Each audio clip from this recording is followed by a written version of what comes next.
I make personal choices around what I eat. For example, I'm vegetarian, and I do shop local and I buy fair trade. But I also make the personal choice to get involved in politics, because I know that even if I pretend not to be interested in politics, politics is interested in me.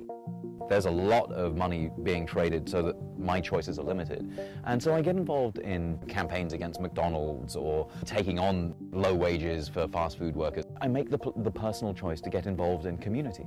I think that social movements are an important way of changing the world. Think of your favorite social change in the last 50 years. Was it the civil rights movement?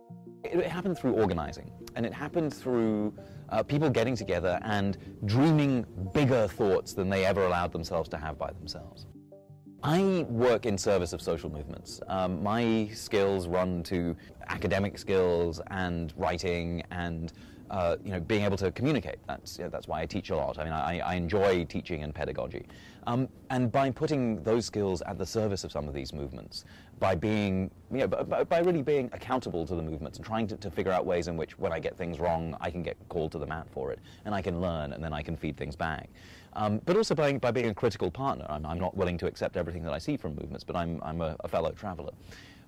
That role seems to me a useful one for the movements and for me, because it allows me to do the academic work and the analysis and the rigorous kind of surveying that I think we need for a better society. The reason that I wrote Stuffed and Starved, which is a book about the more than billion overweight at the same time as talking about the billion malnourished, is because often those two debates were compartmentalized. It was either the way you deal with obesity is through dieting, and the way you deal with starvation is through giving people food aid.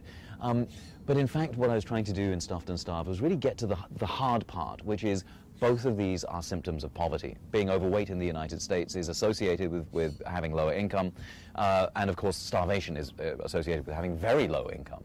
But to be able to talk about poverty as the root cause of both of these things flies in the face of the prejudices we're assaulted with every day, where you think, well, the reason people starve is because there's not enough food. But look in the United States, 50 million people are food insecure here. Why are people, there is hunger here, and no one in the United States can make a legitimate claim to say there isn't enough food in this country. Of course there is. Similarly, when you think about obesity and the reasons why you have increased levels of type 2 diabetes, it's much more to do with poor people's inability to access good, clean, healthy food.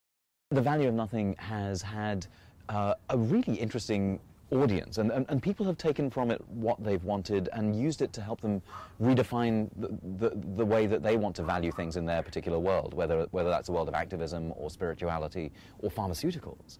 So I mean, I feel like from when I hear back from some of the people who the book has influenced, I'm very gratified that it's been a part of a shift in their way of thinking about not only their place in the world, but what they might do. I think probably the luckiest person alive in terms of my work. I never wake up thinking, God, screw it, I'm just going to go work for whoever it is that will be foolish enough to hire me. But I think it's important to maintain a balance between pessimism of the intellect and optimism of the will. I think if I believed that we could win easily, then I would be discouraged. But I don't think there are any easy victories here. I mean, look at the forces that are ranged against sustainability, against a simple thing like a carbon tax. Every economist agrees that's a pretty straightforward idea. When you get people around a table and explain what it would mean, most people agree that that's the right thing to do. But there's no way you can raise that in government in the United States without being crucified. And I think that understanding that's the world we live in and that's the fight we have to fight is important. And so we need to be pessimistic about our chances when we're thinking about these vast corporations.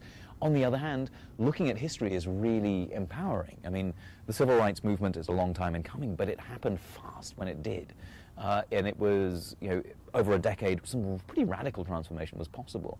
And I think that's the goal of the work that I do, is to help lay the ground so that other leaders will be able to come forward and really accelerate us into this radical change.